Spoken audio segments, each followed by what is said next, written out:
I'm very honored to be here. It's a wonderful drive from Maine to Montreal. Your city and your language and your community is beautiful and inspiring. This is a lovely and lively place, even in the wintertime. And I, as much as I am a guest, part of being a guest is now I am beholden to you all for hosting me and being patient with me while I speak about my work. Now I am beholden to you, so that when I am done speaking from here on, through Hugo or other folks, I must answer and be part of all collaborations and must answer all questions. So this is not a one-time thing.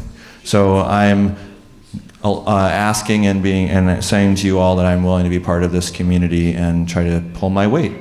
So thank you so much for having me. Okay, today, this is a breeding nursery, okay? So this is a field, this is my field, one of my fields. This is about I don't know the hectare, so I'm gonna have to be United States and do acres. This is about a 2-acre piece, okay? And there are 6 rows about 100 meters long, okay? And you'll see that they are very far apart, okay? And this is so I can go through this with a harrow on a tractor and take care of all the weeds when the plants are at this stage, okay? So these are all winter squash plants, okay? So these are all different species of winter squash, and you'll see that I've both sort of cultivated the edges as well as in between, and this is immediately following removing the row cover. So these are all transplants that have been placed into the field, and then they have been covered with agribon, which is a polyester spun fabric to keep, mostly actually to keep the seedlings from dehydrating. Agribon actually works as a shade and wind buffer. That's its benefit. Actually keeps the temperature even and keeps basically the wind from desiccating new seedlings. And then once they have been pushing against this fabric, there's hoops that keep the fabric away from the plants. We pull this off, and then I cultivate this as long as I can until these plants vine. Go ahead and turn the slide. So you start to see these plants are starting to reach with their arms out into the aisles. And so again, be mindful, this is 15 feet between these beds. So go ahead and turn the slide. Here's a little while later. Notice that, and I can no longer cultivate this. This is basically about a week after the last cultivation. So that previous slide, next slide, 1 week. Okay, so why I'm showing you these slides is because the part of a nursery is that the plants are both my responsibility, meaning they are in their childlike state, but they are also, I am learning from them. They are also my teachers, so they are the wisdom, but they are also the children. When you're doing a breeding project or you're trying to preserve seeds, you cannot expect to succeed in all fronts. So the initial element of this is that I choose to treat these plants as kindly as possible in most ways, and in some ways I'll show you how I don't, so that I can observe the differences between each plant as well as between each variety. So I can see what is distinct. And so also I can do my plant breeding work. I have to be walking down all these aisles, and you can see that there are all these flowers. So this is actually I believe the first day that I started my hand pollination work, this photo. So if there was tons of weeds, I wouldn't be able to find all these flowers to be doing the work that I need to do. So there's an element of, you're saying this is like an excessively managed spot, but that is part of developing a breeding pool and part of basically ensuring success. There'd be no point in me asking these very rare sometimes and very special seeds to grow if I was not taking care of them. That would be a waste of their life and my time and the world's time. So if someone's going to entrust with me very special seeds, I have to make sure that they're absolutely well taken care of. So this is a breeding nursery, just like the word nursery has to do with taking care of children. Go ahead and turn the next slide. But you can see, oh my, that wonderful vista, weed-free, stunning, has turned into all of this at the end of the season. So this is actually after we've gone through and harvested, or I've gone through and harvested all of the fruits, brought them out of the aisles, and you can see these things, these little ones with this white. What is that? Those are all the ones that were pollinated for various different reasons, whether those were a breeding project or whether that was seed saving of a very interesting or rare variety. So this is sort of how that perfection still devolves into a certain level of chaos. Go ahead. Again, so this is a few of those rows all kind of piled up. And that's the end of my presentation. Just kidding. Go ahead. So why is this happening? So there's some interesting things. What's the deal with all those vines and the foliage that is occurring with squash? So the adaptation of every plant, and I'm using this, we're talking about cucurbits, but please bear in mind that this thinking about things in a certain, deeper, kind of more, it's mostly about observation. It's mostly about taking the time to pay attention. That's both how we are learning from the plants, and that's how they're going to basically show us what we need to know. This is how plants work. This is how squash works. See this little wet spot right here? This is the foliage in a damp morning funneling all of the moisture to the root node. That is the function of the leaf of squash. So they come from squash originates in its domesticated form, at least this species, Cucurbita maxima, which is your buttercup and your kabocha types, originate in basically a higher altitude plain, like area of Argentina and Peru and those areas. And some of those areas do not get rain. But what they do get is incredibly dense fog inversion every night. So it can be 90 degrees during the day and then 30 degrees at night with like freezing fog. But when it's not freezing, obviously, they basically can funnel the water directly to the node. And the reason why that's important is because many of us are reliant upon irrigation. And if you didn't catch it in those slides, there's no irrigation in those fields. I do not irrigate my crops. I never have. We live in Maine. We don't live in California. It rains. So there's some tricks. My soil is incredibly well drained. It's very droughty. It's basically silty gravel, not silty loam. Okay, so it can rain 2 inches and I can be working that field the next day. That's how, but that is also why organic practices, with organic matter being very high, which keeps that water in the soil, but also what happens is, I prepare that soil very well, and then before I transplant, and in this case I'm going to acknowledge that I do use black plastic, which you saw and you'll continue to see, but this is actually why that's important too, is that right before I lay the black plastic, I wait for it to rain, and I wait for it to soak that ground, and then I lay that plastic and I seal that moisture in.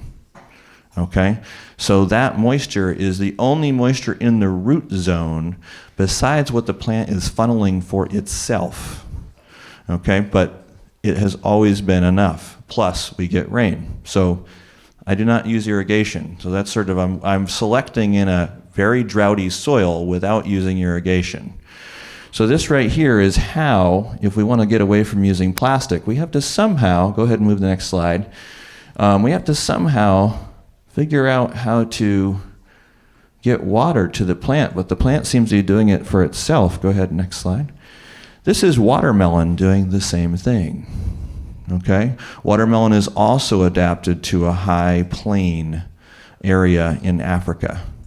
So the origination of Africa is also dry areas that basically get dew and funnel that. Watermelon loves lots of water. So you can go ahead and turn the next slide. But what's this? This is a bush habit. It doesn't have a vine. How does that work? Well, what's great about this is these are maxima varieties. This is from that. All of this stuff I'm showing you is from this year.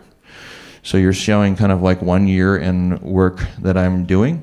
So this right here is a bush variety from a South American community. So much of the seeds that I was working with this year, not much of them, but some of the seeds I was working with this year are from the USDA germplasm, which is called GRIN, because it makes you happy. Now, like many seeds taken from indigenous communities, there's no names attached to, or clan or tribal association attached to the gathering of seeds. There's really only like oftentimes the village, the market, or maybe even a number.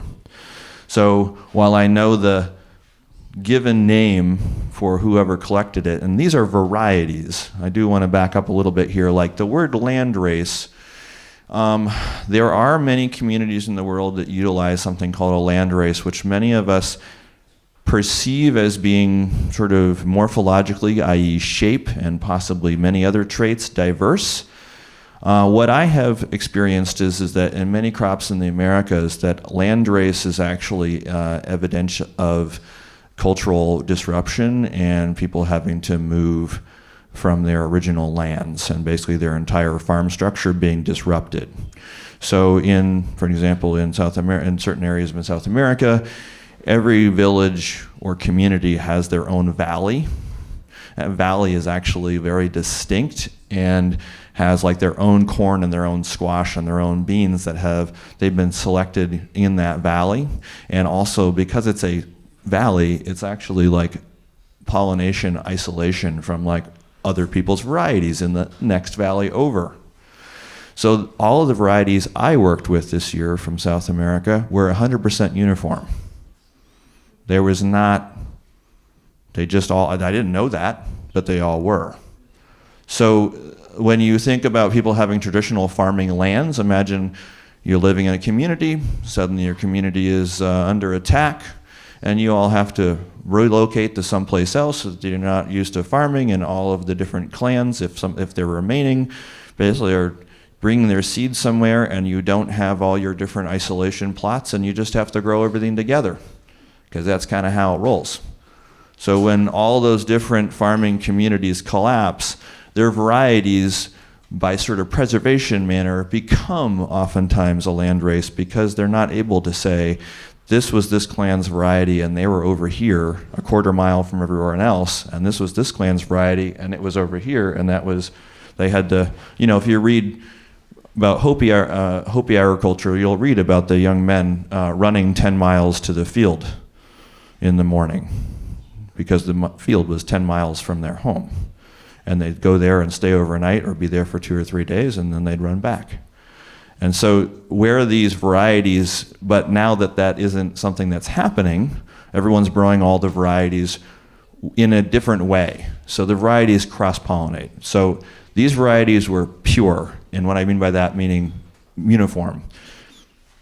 This is another bush habit. So in this situation, I discovered when I was trying to do my pollination work that when I was trying to reach in there and find the flowers, which is its own fun. These are amazingly like hostas on steroids. They're amazingly beautiful. These are very stiff stems. I put my hand in the plant, and at the base of the plant, I put my hand into like a bucket of water, because these are funneling all the moisture directly to the base of the plant. And so there's like a gallon of water at the stem of the plant. And that was on a dry day. I was like, where'd this come from? When did it last rain? And my hand was like soaking wet. Go ahead and turn that. But so these are massive leaves funneling, and you can see this kind of swirl down the stem. Go ahead. But when I say massive, I mean massive. You thought I was talking about little plants like this, didn't you? So bush does not denote lack of vigor, but we've been selecting in our society for low vigor. So our form of agriculture, our version of bush, is really more of a lap dog. These are elephants. Go ahead. But you can see this you can see the value of this potentially in the sense that for cultivation, these plants are staying kind of in their zone and these plants are running. Okay? So the value of that trait in plant breeding or in our crops. The other thing I should say is that these are incredibly productive. These bush plants, well, there's two types. It's odd. It's like one or the other. Either they're producing what looks like someone took 2 or 3 crates of winter squash and just dumped them in one spot, literally, or they're producing one single fruit. There's no in between.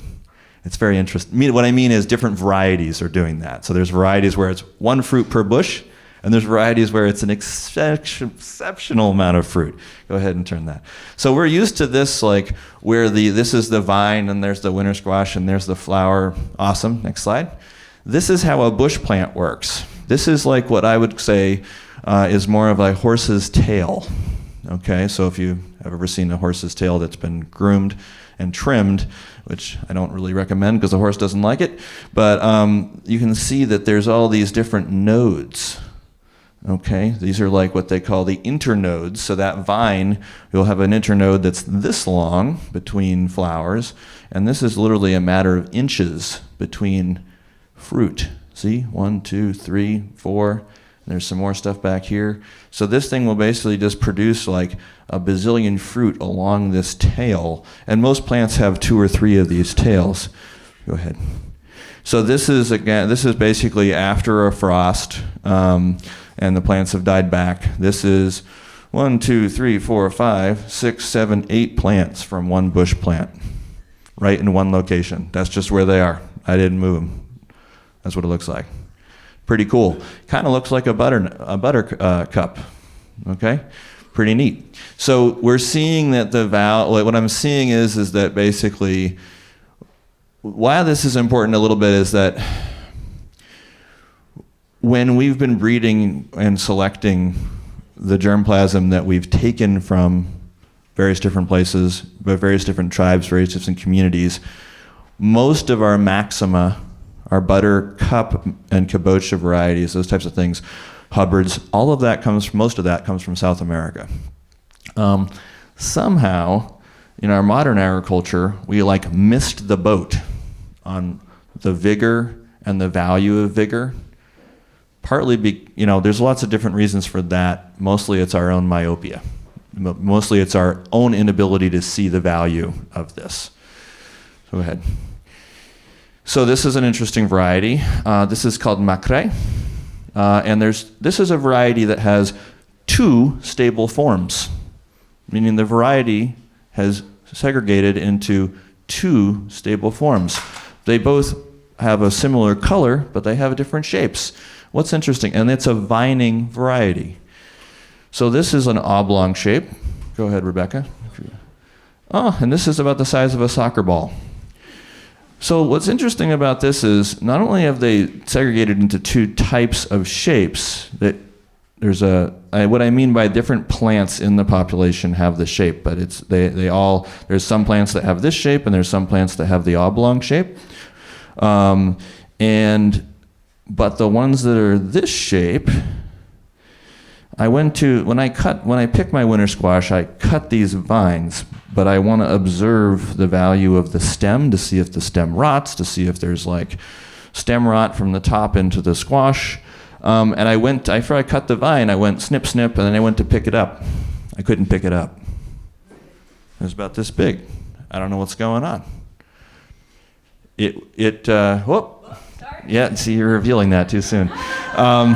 So I was like, what's going on? Though there's a little root right here. When I say little, I don't mean little.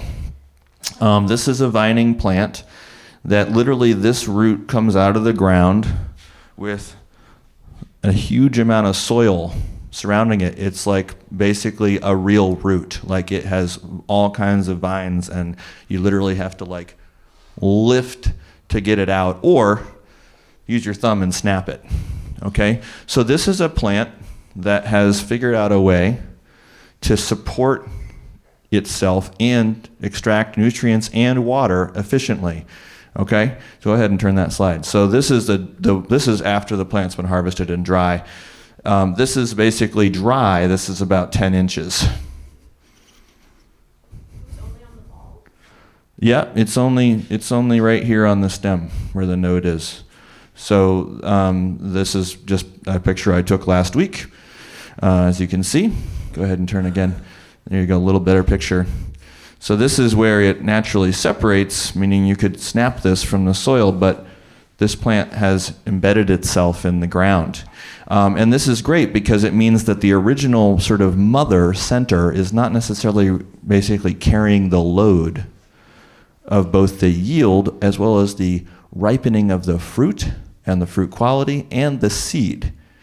The other reason why this is valuable is because there's a pest, which many of you may be aware of, called vine borer. Okay? And maximas are one of the most susceptible to this pest.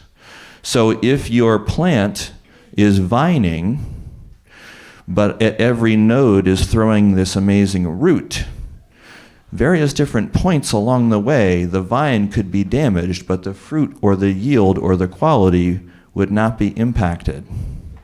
So that's, again, somebody figured this out, why this was important, and selected for this. And the plant itself, I've never seen anything like this, and I've grown hundreds and hundreds of varieties of squash.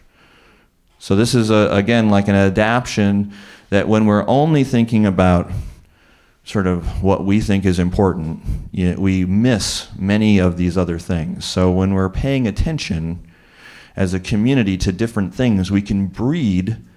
When people talk about breeding for organic systems, as a farmer once said to me, I don't call that organic, I call that traditional. That's what my grandfather used to do. So when we're breeding for organic systems, we're trying to breed for things that actually are taking care of themselves if we give them the ability or the opportunity to. So these are vining. This is the value of vining, is that these are another step up in magnification in leaves. So these are those same germplasms, varieties, similar varieties, but different varieties from different South American communities that are vining. And literally to get into this patch and do my pollination work, it was like entering a forest. These vines are the mound of vines is almost as tall as me. Go ahead.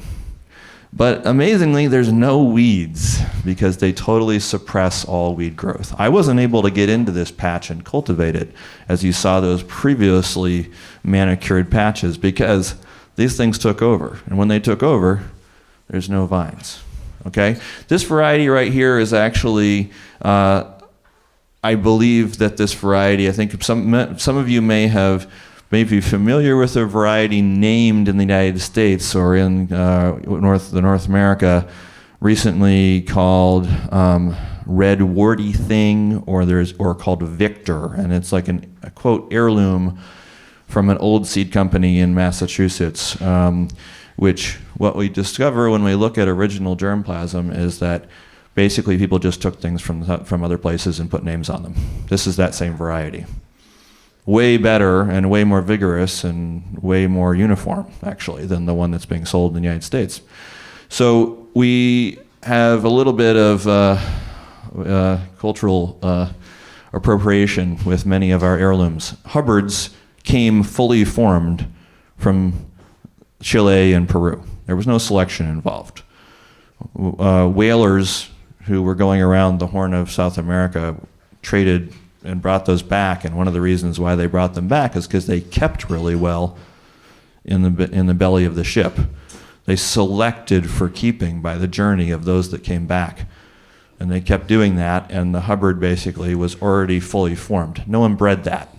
That's how it already existed. Go ahead and turn the page. Here's where we're at with here's sort of like turning the page a little bit. This is a Canadian crookneck baby fruit.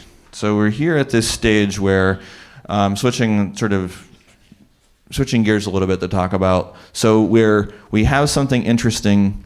We want to take care of it. We want to utilize it in both seed saving so that we can make sure it doesn't go extinct and possibly work with it. How do we do that? Part of that is something called called pollination or hand pollination or controlled pollination. where basically we are acting as the bee. So this is a flower that is a Machada Canadian crookneck variety, which is a tribal variety. That is probably the best variety of butternut Machada species in existence. Go ahead and turn the page.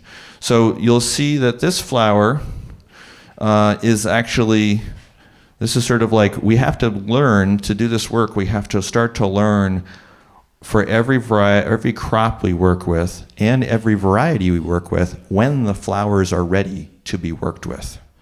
So part of doing this work is being observant and spending the time to walk and observe how every plant and every variety, and they're all different, how they look when they're about to open, or how they basically, what comes first. In some varieties, the male flowers come first. In some varieties, the female flowers come first.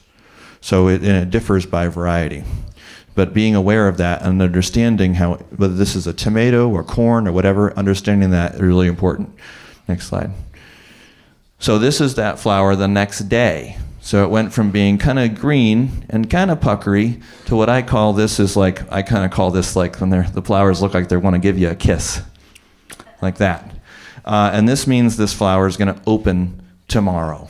So this is a female flower. You can see the ovary and the corolla. And this is basically in the afternoon. And tomorrow, this is going to look like that. It's hard not to love that. It's hard not want, if you were a bee, that would be. So the structures of the flower, of the female flower, are basically this corolla. This corolla is actually the target by which the bee finds the flower. Without the corolla, the bee will not find the flower. If you took the corolla off this, the bee will not visit the flower. So in the early days of controlled pollination, someone figured out that if I rub pollen on here and then take off the flower, the bees won't visit it. So before there was taping and before there was twist ties, someone figured that out. Unfortunately, there's actually varieties of squash that when you strip this flower off, it damages the ovary, and the flower, the ovary dies, aborts. So that person's breeding program could not successfully do certain types of varieties. And so this was a person from New Hampshire, Elwin Meader, who was a breeder from UNH, University of New Hampshire. And he developed this technique, but also expressed frustration that certain types of squash he could not successfully breed because he didn't realize he was damaging the plant when he was taking the flower off. So go ahead. So these are the male flowers. These are also ready to open tomorrow. So the value of what I do, not the value, but my everyday job in the midst of plant breeding season is that in the evening, I must walk all of those rows. So the one patch that you saw that was 6 rows, I have another field down the hill that's 4 rows. So there's a total of 10 rows. So I have to walk every row, and I have to tape these flowers and the female flowers closed in the evening before the bees get there, because they get there early. They get there before me because they're professionals. Okay? And they ain't messing around. And so if there's an open flower, they're in that flower. So my job is to tape these, but I still have to get there early, because if I don't get there by a certain time, they chew right into those flowers because they're not waiting for me. So they're like, you want to get busy? You got to be here. So I get there, basically, there's a certain time of the day, basically after about 3 p.m. Eastern, when the sun's heat has waned, is when I can start to tape the flowers, and that the flowers are basically not going to get damaged by the taping. So if I tape earlier in the day, the flowers get damaged and they melt down. So I have to wait till the end of the day. So basically, I have a day job. And today, I just want to be clear, I'm speaking about my own personal work, not my day job work at Fedco. So I'm not wearing my Fedco shirt. So basically, I do my day job, and then at like 3 or 4 or 5 or whatever, I go and I tape flowers until it gets dark. That could be 9 p.m. I'm wandering around in the dark looking for flowers. Go ahead. And the next day, but this is basically, the key here is I've taped this, okay? So pretend this doesn't exist. This is the female flower taped, okay? And what this is me having actually pollinated the plant and then wrapped it with this white flagging tape. And this allows me to walk a row and be like, did that, without, because the white sticks out, okay? Green does not stick out, just to be clear. And I have a certain level of color blindness, so even though I can see red, sometimes red blends in a little bit, so red's not always good. But the white is very distinct. And this, after I've taken the male flower, which you pop off, remove the tape, rub around, and this is a process which is more easily shown, and then I'm going to go into, it's very simple, but it's all about timing.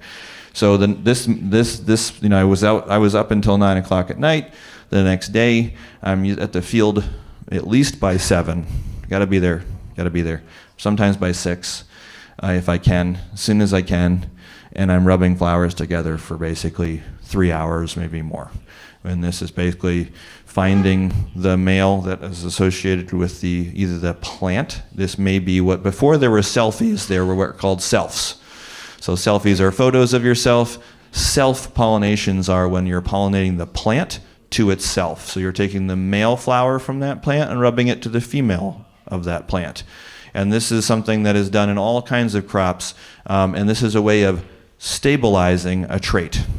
Okay, so this is either you've crossed and made some kind of mix and you're wanting to kind of take a Polaroid of the things that are good, or you're trying to seed save something and you only have very few plants. Now, when I take a male flower and I pollinate it to another plant, that terminology is called sibbing. So to the sibling, again, back to this nursery concept, the sibling plant, I'm taking that flower. Go ahead and turn. So this is that process, again, complete, and you can see that this flower is actually kind of starting to get a little wilty. It's like the day later. Go ahead. And this is that basically about a week later. So this is not the same fruit, but a different fruit. So the flower has fallen away. This ovary has turned into an actual fruit. This tape means that it's been done. And so when I go to harvest in the fall, this tape is around the stem. I don't know if you said this, but you only take the males the night before? I take the male and the females. And then when you go to pollinate it, you have to rip off the tape. I have to take off the tape and tape it again. Yeah, I have to rip off the tape.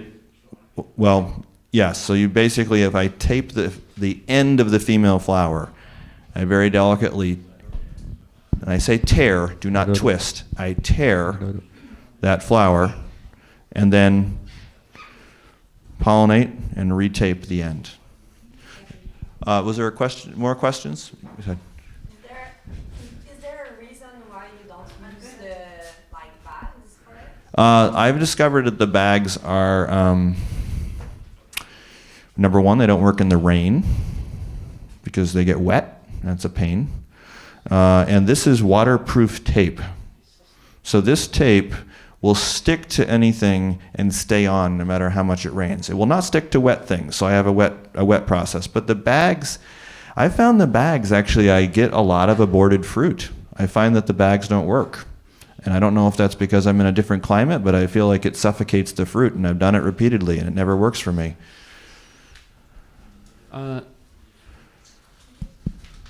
1, 2, testing. Go ahead. I've done this process. Mm-hmm. What I need to know from you is how many male do you use for female? Well, it depends on the variety. Really? Some varieties have males that have an exceptional amount of pollen.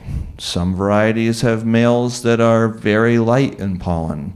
Some varieties have males where literally every other plant or every other flower is male flower is all meh. Okay? It's like just it doesn't actually have pollen and it's misformed. So every variety has sort of got these tricks The male flowers have nectar at the base, and that's where the bees are going for, and they're being forced to crawl through this narrow opening. It rubs the flat pollen on them, and they're flying to the female flower, which also has nectar at the base, and they're being forced to crawl through this opening, which rubs the pollen against the stigma of the female flower. But what I find is that we've also been selecting for varieties that don't have very good pollen. Uniformly, I would say some varieties that are hybrids or even open pollinated varieties are not great pollinators. So when folks are asking themselves, why do I not get any squash, like, we need to be sure when we're breeding that we're breeding for these types of traits of vigor, of a healthy plant, of a plant that can take care of itself, and a plant that actually pollinates itself well, that is producing enough pollen to do its own job, and that the flowers are in some level of alignment with each other, meaning there's plants that produce all male flowers for like weeks, and then finally the females come into flush. And that's fine, because for me, I appreciate all of those. But in a farming structure, that can be very frustrating, or the other way around. So we need to be very clear when we're selecting for varieties or working with varieties. We need to be clear about whether their parts are basically promoting what we're looking for, which is a certain type of harvest. Any other questions? When is the latest you can pollinate in the morning? Generally by about 11 a.m. and by about noon it's gotten too hot, and the pollen starts to degrade inside the male flower. The female is actually receptive all day, and sometimes into the following day, depending on the variety or the species. So that if the pollen is on the bee and not enclosed in the flower, it's still viable. So the bee can fly around all day and do a little bit of pollinating. But if it's still in the flower, it'll cook, particularly if it's been taped. So the taping basically increases the heat gain in the flower, then the pollen cooks.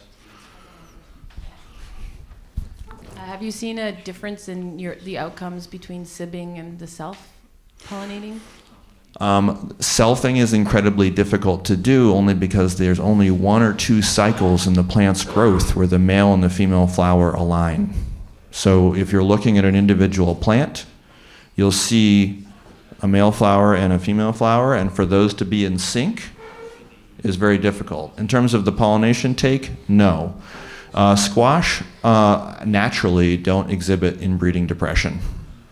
Okay, they have male and female flowers on the same plant, and so it's part of their ability to stay vigorous is to actually be able to pollinate themselves if need be.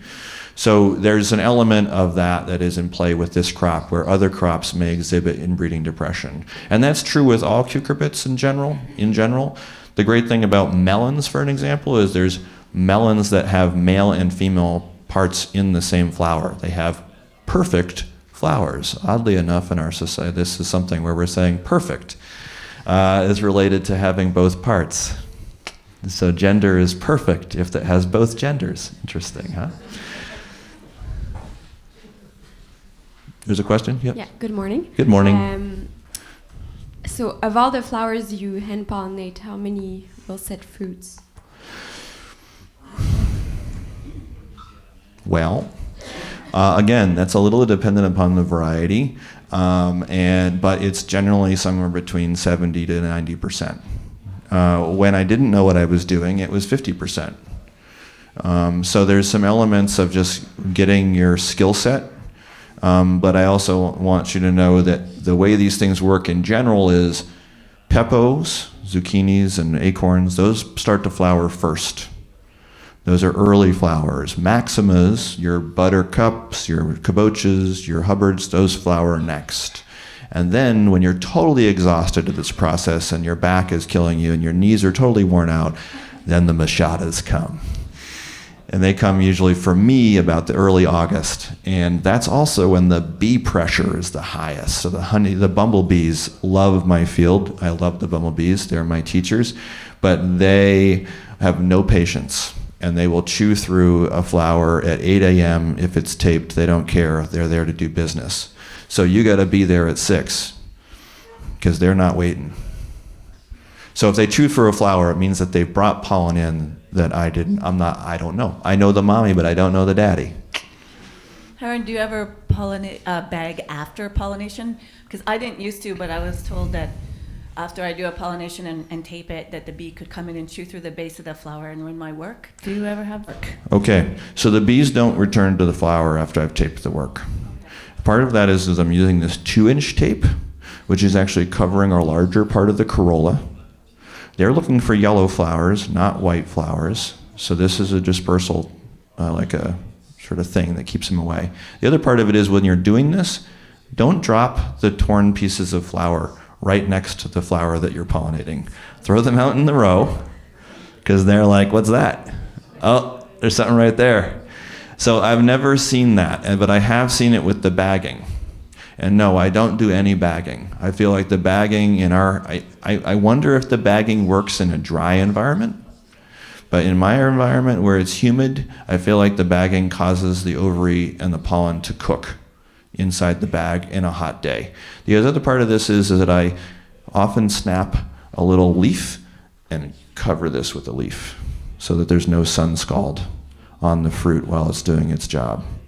And that also hinders the bee from kind of knowing that there's a fruit under there. So there's a little bit of like, the bees are incredibly smart, okay? They're not stupid. They're doing this for a living. Any more questions before we go on? There's more slides. Yes?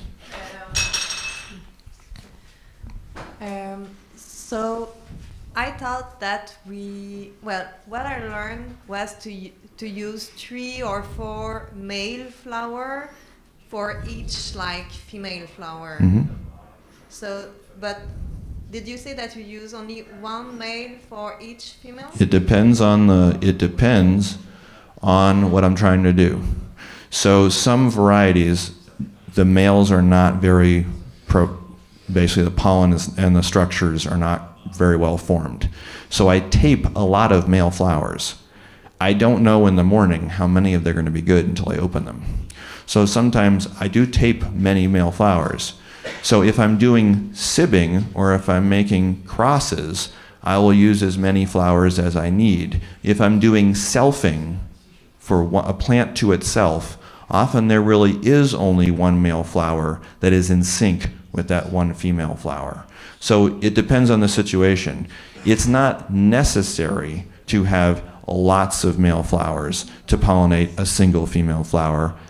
Genetically diverse, if I'm trying to keep a population very diverse, mixing male flowers from different plants to a female is how that works. So there's value in multiple males, but not required to get a set of fruit. Different approaches, different purpose. Okay. Slide, Rebecca. Let's move forward So this is an interesting variety. This is an interesting trait. This is a trait from a population that just kind of appeared. This is a trait that sets 3 fruits per node. This is a maxima that sets 3 fruits for every node, and they keep. Go ahead. See that? The middle one is the one that's been pollinated to itself to try to stabilize the trait. So these are like mini little Hubbard things. But one of the things that's really nice about this is that maximas make amazing summer squash. So to use them as a zucchini rather than as a winter squash. But the problem is they don't set enough fruit often for us to be able to do that. So if I was able to pair this trait with the bush trait, then you have a bush variety that's producing 3 fruits per node on those multiple nodes, and then you can actually successfully harvest. Like Maxima's, Michael Mazurk and I had this conversation the other day. He's a plant breeder from Cornell. He believes that Maximas are the summer squash of the future, that they have they're just really really good flavor, really great texture. And they have really cool colored flesh. Some of them have orange flesh, so it's even when they're young, so it's really pretty neat. So this is those fruits mature or nearing maturity. Yeah, that's cool. The Canadian crookneck. So here's a little bit about intellectual property. So this is, again, this is a tribal variety. This was developed over thousands of years.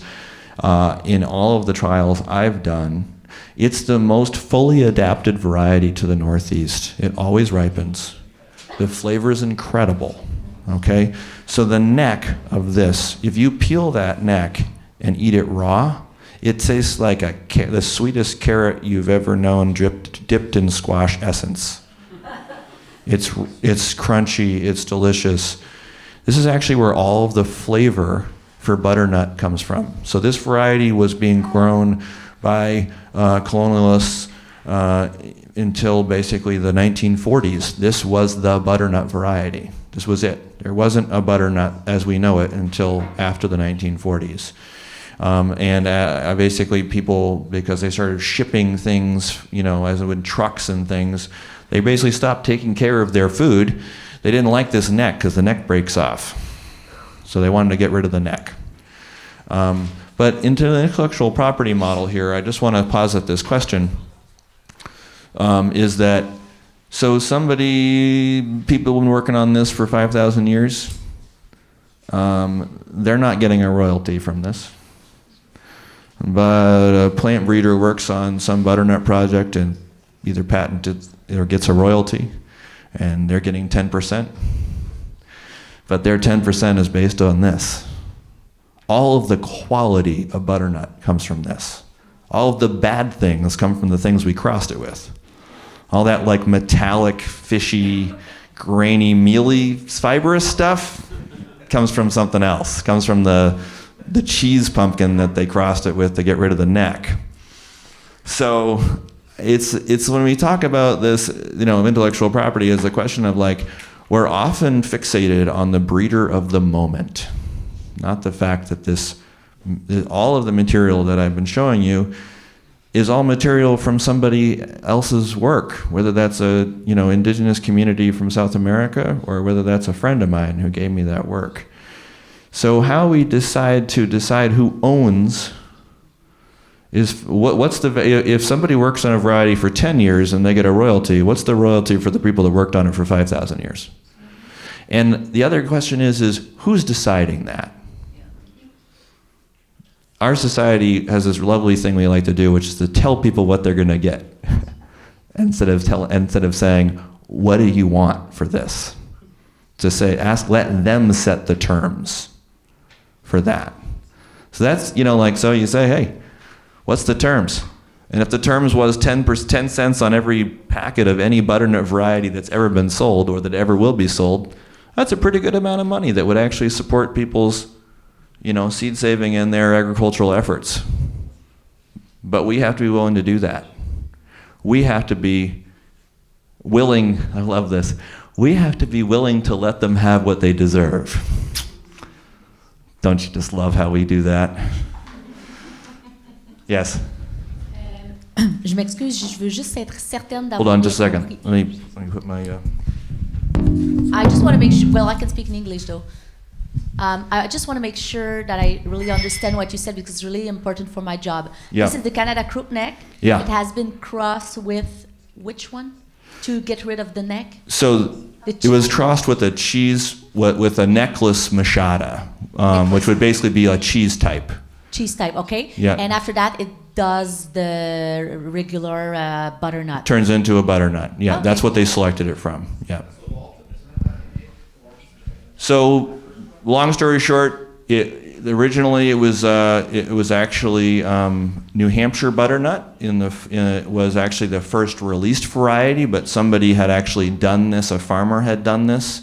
Butternut, Waltham butternut, it wasn't released until like 1968 or 1972, but there was there was literally about a dozen other varieties that were released from the early 50s through the 60s of butternut, and I have most of those in my collection, or in my germplasm that I maintain, and some of them are better than Waltham, and some of them are as good as Waltham.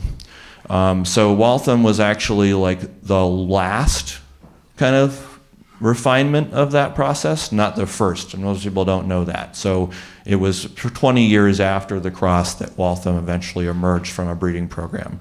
Robert Young at UMass bred Waltham. And New Hampshire Butternut was released in like 1953, I believe. So that's the history on that. Oh. I can hand my microphone to you. Oh. I just want to know to follow all the information. In which zone do you cultivate it? I live basically in the USDA zone. It would be a 4B. So I live in central Maine, and it's just as cold, and actually it's way colder than it is in Montreal there. Yeah, I'm living Yeah. in 4 zones, so Yeah. thank you. Okay. Let me switch forward just a sec, because I think there's more on this that's fun. So like every butternut breeder, we're all breeding tiny butternuts. That's a crate of tiny butternuts. This is a butternut variety called Butternut 23. It's actually just an old farmer variety that has just got a number now in the germplasm collection in the United States. It's excellent. It's really just as good as Waltham. Next slide. But this is like, so we're cutting the neck off. I don't really understand this small thing. I'm kind of confused because everyone knows the flavor's right here. This isn't, this is okay, but there's nothing over here. So like the small thing, I don't get it. Go ahead. So this is my 18-year-old now son who's been helping me for many years. I prefer butternuts that you can claim as a dependent on your taxes. What do you see like that? You know, it's a bouncing baby butternut right there. These are 20-pound butternuts. What are we doing? Like, why? And that's actually that squash I was talking about. The other picture was him holding that one. My son Aiden helps me with my breeding work at times. So yes, this is a Curtis Scholl, who's now deceased many years, bred this huge butternut that is about knee high. And produces like so many fruits you wouldn't believe it. Out of like, you probably are going to grab like 1,000 pounds out of like 50 feet. It's crazy, and the vines just grow everywhere. So different perspectives, little versus big. I don't know. Go ahead. So this is actually a participatory plant breeding project that I'm working on with about 20 or so farmers and gardeners in New England. This is a strain of Waltham that was grown, has been maintained in Connecticut by a couple who are now in their 80s, and they've been selecting their strain of Waltham on their farm since 1985, or it says 85, but it's actually 83. So they've been doing this selection work out of their field, off their farm in isolation, like looking for, selecting for best shape, best storage, like literally like keeping the squash until May to like get the seed out of them. And they've been doing this amazing work, but they've gotten to a point where they're too old to continue their work. And they have distributed some of these seeds to our group, and we're both continuing the selection process, but this is actually a learning process for folks to learn about isolation, to learn about hand pollination work, to learn about how to do selection work. So we're using this variety. I'm the backup. So my farm is where I'm keeping this, where my job is to actually keep the stock seed. And then this whole group is doing like the learning process of learning how to do this selection work with the hope that we would become good maintainers of this variety, so it doesn't go away. Now, what's the difference between this and a modern Waltham? Modern Waltham, for the most part, and I'm not saying everybody's strain, but a lot of strains you'll find in commerce are being grown in like Colorado or California or China or someplace, and they're not adapted to our environment anymore. They're not keeping, they're not producing, they have funny shapes, they're not uniform. The eating quality is poor. So one of my farmers who was working on this compared this strain to this other strain. This had 10% bricks, that other strain had 5% bricks. Like the ability for this adapted variety to set high quality sugars in a short season, it goes away if you don't select it in situ. if you don't grow it and work with it every year. That's kind of what yesterday, I think Stevens touched on this about the idea of seeds being frozen and not being worked with. But basically, if a variety is removed from its environment and open pollinatedly selected in another environment, it adapts to that environment. And so now most of the butternut that's on market isn't a good strain. So we're trying to utilize this as a teaching tool to both maintain this variety, but also learn how to do that selection work. Go ahead. This is another variety we're working with. This is Burpees Butterbush. Incredibly productive, very bush habit, but has some shape issues. Go ahead and next slide. This is a much better shaped, if you want to go back to the other slide. Oh, no. So this slide, you see these kind of oblong-y things. Some of them are right or some of them not. This means that this variety's pollination basically it's not filling out its form correctly because it's not adapted, because basically the pollination is what creates the correct shaped fruit. This plant here has more correct shaped fruit because it's basically able to be triggered by its pollination to create the nice shape that we're looking for. So selecting either by hand pollination or just selecting these correct types, okay? How did this happen? Well, it turns out, this is just something to bear in mind, when we're looking at flower structures, it turns out that the plants that have the wrong type fruit produce way more pollen, and they have a stamen which is conjoined, meaning like it looks like a normal squash flower. The ones that are not correct, I discovered, at least in this population, the male flowers are slightly spread apart inside. The anthers are slightly split and have slightly less pollen. So in a population model, the thing that has the most pollen wins, and eventually it drifts. So we saw a few pictures of squashes after frost. Yep.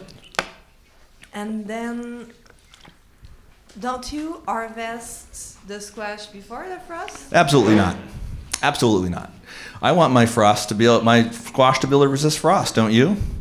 Wouldn't we all love it if the first frost didn't destroy our squash like it used to? Because in the old days, all the squashes had a slightly hard rind or had a slightly stiff skin that could resist that first frost. But we've been selecting for squashes that have tender skins and don't resist cold, and therefore the bugs make marks all over them and they get damaged the first time they get any cold weather. Does that answer that question? Excellent. All right. That's how I'm abusing them. Go forward. Yes? Are there issues of selecting varieties that bear a lot of fruits? Is that possible that there will be too much fruits for one single plant? I haven't. I mean, there's a ratio in some populations of fruit to sugar, and we're trying to keep that balance. So if you're selecting strictly, this is the thing of being myopic or narrow-visioned, is that if you select only for sweetness, sometimes you end up selecting for a plant that is only producing one or two fruit because it's giving all the sugars to those two fruits. That's not uniform in all populations, but we have to be careful to, whenever we're doing work, to be looking at the whole plant, the whole system, and not just the end result of fruit volume. If they're poor quality, that has no value. If they're excellent quality, then that's good value. And it's also, do those excellent quality keep? Are those sellable? Are those things that are yummy? So there's a balance of I think too many is not necessarily about the fruit, the plant not being able to support it. It's about can we bring or maintain good quality in large volume? It's totally possible. There's plenty of varieties that go crazy, all the fruit's good. There's plenty of varieties that they produce tons and the fruits are all awful. So those are not necessarily exclusive, but it's not usually about the plant supporting it. The plant supporting it is sort of, about how we select the habit of the plant. There will not be links with being more susceptible to disease and insects and. Linkage is when we're dealing with narrow gene pools that sort of we realize we've only really utilize very limited gene pools to do our plant breeding in most crops.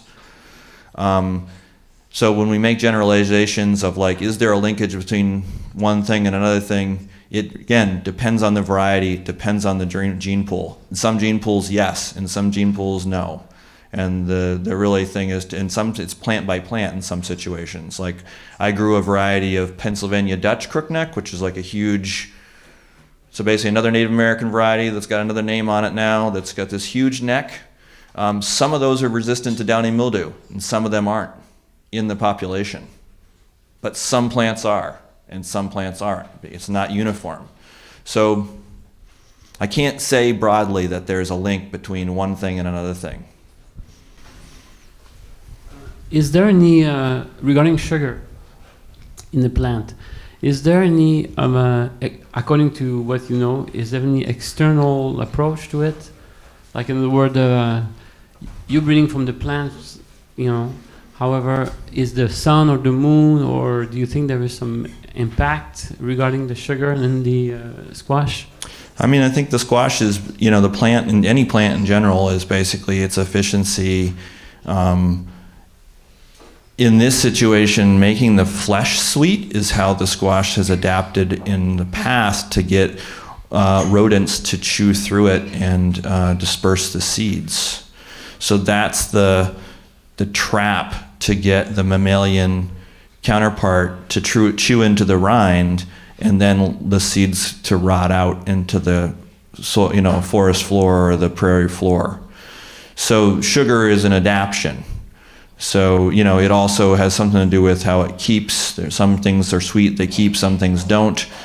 You know, in terms of like, you know, it's amazing. It's really, again, about the germplasm. I mean, you can have things being grown in cloudy, horrible, rainy weather and be incredibly sweet. And you have other plants right next door that aren't sweet. And so that's just different varieties. The sweetness is really about that plant's ability to maintain. There's nothing externally that I can say that's a sweet plant and that's not. I still have to interact with that fruit. Yeah, okay. What I'm saying, like, for instance, for cabbage, when you have when you get the frost or grapes, it's sweeter, right? So I was wondering about this in time. Well, sugar. fully ripe fruit, adapted fruit that fully ripen, that the stem is fully corked up or hardened, that the fruit skin is fully colored and ripened, that the fruit size is full. That's if something doesn't ripen fully, it means it's not adapted, which means it's not going to have good flesh, which means it's not going to have good seed most of the time too. So when we're growing seed and selecting varieties and breeding things that work for us, we have to be selecting for flavor. If we select for flavor, we're oftentimes selecting for at least some sort of adaptation, meaning ripeness. Maybe not necessarily quantity of production, but at least quality of production. So what tastes good for you here, that means it's adapted here. If it doesn't taste good, then it means it didn't fulfill its destiny, which means it's not really adapted. That's my perspective on flavor versus like grapes or wine. Okay, I would like to breed Uless pumpkin. Oh, yes. But also that is good to eat. That is sugary and good to eat. I have some of those slides. You got some? Yeah. Because I've got a project to grow some Uless. I have done this for 2 summers now. Yep. The seeds are just awesome, but it is not really good and tasty. So I would like to breed it to make it good. Let's flip these slides because I know I'm running out of time, and well, that's actually the thing at the end that's supposed to be like that. Ta-da! So this is my garden at home. Again, please, Marie-Claude, notice that there are watermelons here being grown without plastic. So Marie-Claude and I shared an email this summer about why are we, so addicted to plastic. So that's something I'm working on. And that has to do with vigor of root, basically, and vigor of plant. Oh, so these are some things that these are some of my things, some of the things that have come out of my breeding work. This is a wonderful little turban. Go ahead. that is really yummy and has this amazing color. Because my whole purpose is to, like, people don't eat winter squash, so they eat carrots. They eat carrots every day. They eat winter squash weekly, if we're lucky.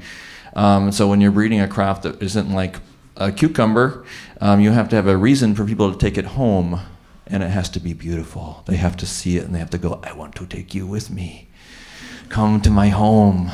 So this is the interior. You see how beautiful orange that is? This is not mealy. This is sweet and dry and flaky and fulfills its promise, much as Dan was saying yesterday about growing good seed. Your varieties have to knock people's socks off for them to go, oh, you're doing something different. This is just standard kabocha, something, it's always good to work on. It's really the balance here is seed cavity and shape. It's just good flavor. It's like just, people like basic green kabocha. But that, my friends, okay. This is actually derived from a gene pool and then some crosses. A fellow named Harry Guyette from Massachusetts, who's now deceased, had a strain of buttercup that he'd been maintaining since the 30s, but somewhere along the line it got crossed up with something and started having these beautiful red streaks. And it wasn't uniform, and the streaks were, whatever. So I sort of heightened and pulled those out, and basically developed something that has this beautiful color that also is like amazing in flavor. And it just has this, part of it is also that this cup situation, I love the cup, but most people don't. And it's important to sort of bear that in mind. I had to kind of go with the cupless version. This is a very small scar, and this little button does not break off and cause rot. So there's some sort of, elements here. These are all open pollinated varieties, by the way. These are not hybrids in these pictures. This is kind of the reverse. This is kind of, rather than the green as the dominant, it's the red with the green streaks. This is more of a kabocha type. It's also very good. It's a little smaller. This is pretty weird, huh? What do you think of that? What is that? It's very strange. So these are the types of things when you're sort of competing in the mass market of squash, you want to have something that makes everyone go, that is different. And so that's some of what I've been working with. This right here is a Maxima Machata cross. This is actually kabocha. This is kabocha as the mommy, and butternut as the pollen. And those are not that. Those are, and that's a red curry as the mommy, and butternut as the daddy. And they're very beautiful. Are they tasty? They are. And then broccoli. So we just looked this in. This is a beautiful row of Solstice broccoli, blue-green bead. Oddly enough, I love the blue. I think it should be really something that we're trying to heighten because it's different in the marketplace. Some people think the blue is not a good thing. I think it's beautiful. So Rebecca and a crew of folks, and I was sort of in the back seat more than being involved, but we started down this broccoli path road of trying to breed broccoli that's like heat tolerant and possibly some disease resistance and those types of things for the Northeast. Go ahead.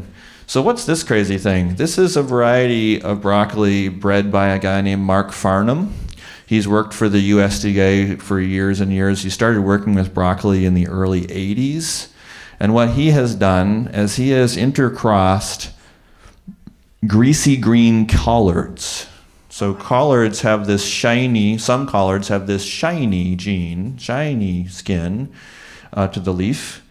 And he brought that into broccoli. They're the same genus and species, so that's doable. And the value of this is that the cabbage looper does not like this plant. It will not attack this plant because of the shiny leaf. So this is kind of pre-breeding, which means Mark has spent years and years and years, he's about to retire, getting this to this point. And he has handed some of these seeds off to folks to say, Try to turn this into normal broccoli somehow. Bring this dream to life. So these are also participatory type projects that folks could be involved in. This is that closer up again. It's very weird looking, and it kind of tastes more like broccoli rabe. I mean, I don't mind it, but I think it wouldn't necessarily be ready for prime time. But this is also another one of his lines, his breeding lines. These are open pollinated lines. That is just basically looks like normal broccoli. Okay, but this has some downy mildew resistance and has some heat tolerance. So he's created these lines, and he knows he's not going to get to the Valhalla of this plus that in his career. So he's, it takes a long time for this work, to particularly valuable work when you have someone doing that greasy green thing, and to discover that and to isolate that and bring that together and then make that a thing that we can all go forward with. Where's the tasty holus? Okay, so I'll just talk about that. So there's already people who've worked on that, and somebody forgot. Somehow we all forgot. So a couple of different folks have actually taken acorn squash and made the seeds holus and maintained the sweetness of the squash. So Ellen Meter, from this fellow I already mentioned from UNH, created a variety called Sweet Nut, and it's a beautiful dark green acorn, small, and its seeds are holus, and they're delicious, and the acorn is sweet, just like any other acorn. The difference is that there's two types of naked seeds. There's one that's sort of the one we're used to seeing in pumpkins, which is this green-brown seed. It's large. Those are the oil seed. Then there's another type of seed called the confectionery seed. And it's a smaller seed that looks kind of more like a melon or a whatever. It's more of like a small seed. And that's naked and very sweet without any of the oil sort of, I like that kind of coffee, oily taste to the seeds, but these are very sweet and more nutty without any of the bitterness. So those are the seeds that are inside these acorns, and there's at least 3 varieties that I'm aware of, and 2 of them I have in my collection. One is that Sweet Nut, which is a bush variety, very productive, and another one is just called GC59. And it was bred by this fellow who's also passed away, whose name is Ulfrid Schifris, and he and Elwyn Meter were buddies, like all these plant breeders were, and shared all their stuff with each other. And he just made a little more of a pointy, perfected shape. So it's more about, the choice. They discovered that those oily seeds also had, as this fellow was saying, seemed to have in most populations a link to not good flesh quality. But they discovered this confection seed, you could bring the flesh quality and keep the flesh quality. So they're waiting for folks to go crazy with. Most people don't know they exist, is to take something that's an edible, like a delicata with edible seeds. That is totally doable. People just it's like right on the doorstep, 10 years from now. Someone just has to get going. So these are the types of things where when you're breeding, one of the goals is to become aware of the palette of colors from which to work with. Okay? Last thing I want to say before I hand this off to Rebecca is that now you're going to say, didn't he say something about this Canadian crookneck? But wait, isn't he using all these seeds from all these potentially indigenous communities in South America? Totally. Okay, so how am I going to rectify that? Like, let's say I take that crazy heavy root thing and turn it into a variety. How am I going to pay homage to the folks that worked on that for thousands of years? This is questions, And if I'm going to sell that seed, how do I basically tithe those funds back to some organization or some community that's working on seed or indigenous food rights in the country of origin? And so those are the things that as we breed these new things, we can be more mindful of how we recognize the history and I'll tell the story and also recompense the origin.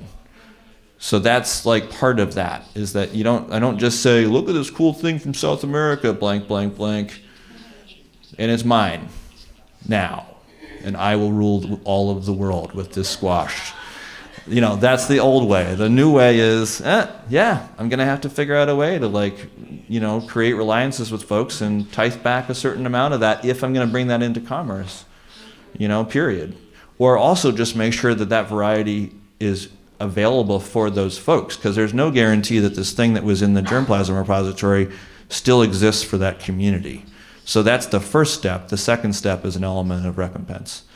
So just bear that in mind, is like I wasn't just glossing over that and making myself immune to that. There's an element here in how we work with crops where we have to be mindful of who's been doing the work and from whence it comes.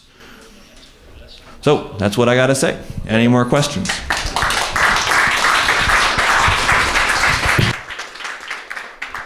Wait, there's one back here. There's one back here? Thank you. Just about the last point you were saying, I am from Bolivia, and there is an organization that it's Proimpa, and they work with potatoes, and it's the Germany that's helping with some money, but basically it's all folks from Bolivia working on this.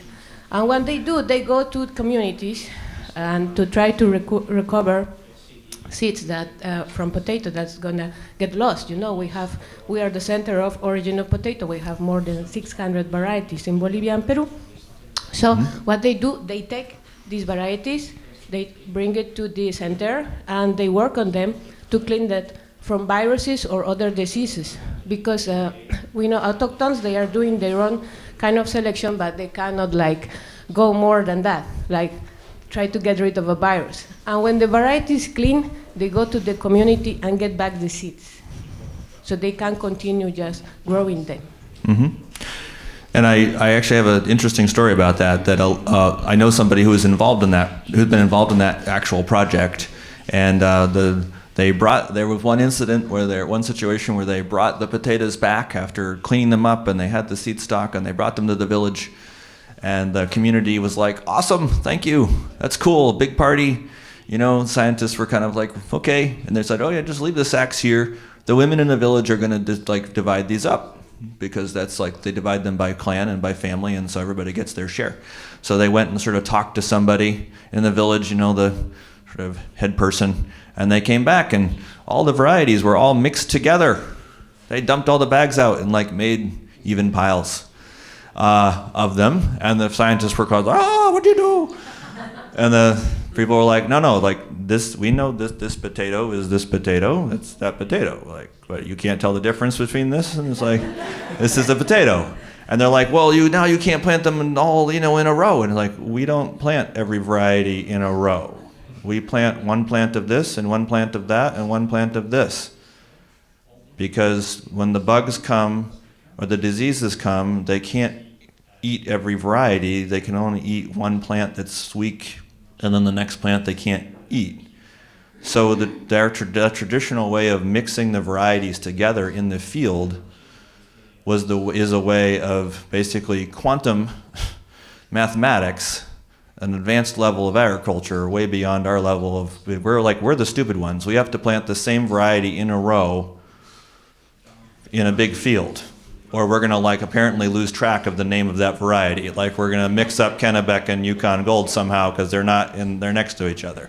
They're no, you just pull up the plant, and that one's good for this, and that one's good for this, and they have names, and we can keep track of these. What's wrong with you? They don't. So there's part of this is also I am not entirely clear about how those varieties have been utilized in their communities. I'm only getting these seeds, and I'm now trying to find out what was the culinary use of this particular variety in that community, or what was the sort of purpose of this, and that is going to involve me finding out and actually probably going to those communities or go to those areas and trying to discover what's going on. But that's the type of organization that I need to find someone like that who's working with seeds and be circling back. So this is literally just 1 year's worth of work, and every year you do work, you gotta be thinking about all these different things. So that element of the potato diversity and Bolivia, I've never been to Bolivia, but I've always wanted to go, because Bolivia is the center of both independence and potatoes. and is one of the still fully independent countries in South America, and is trying to maintain that. So, agriculture, center of not just potatoes, but our agriculture. Like, let's just be clear. Potatoes in Maine are a big deal. Without Bolivia, there would be no Maine. Next question. Regarding going back to squash, Yeah. I was told, but I'm a little surprised what you said, that the moschata would not mix with the maxima, but now you saying that. Oh yeah, they mix all the time. Yeah. Okay, so okay, that means that you have to do a hand pollinating, though. So when I say they mix all the time, what I mean is this: is that different varieties are more susceptible or are more promiscuous. Okay, and what we find is that in our northeast climate, that generally these machadas are flowering late after the maximas. And any maxima that was flowered by was pollinated by a machado flower usually doesn't ripen. That fruit is too late on the vine to become a viable fruit. Okay? So the reason we don't see these crosses a lot is because the timing is off.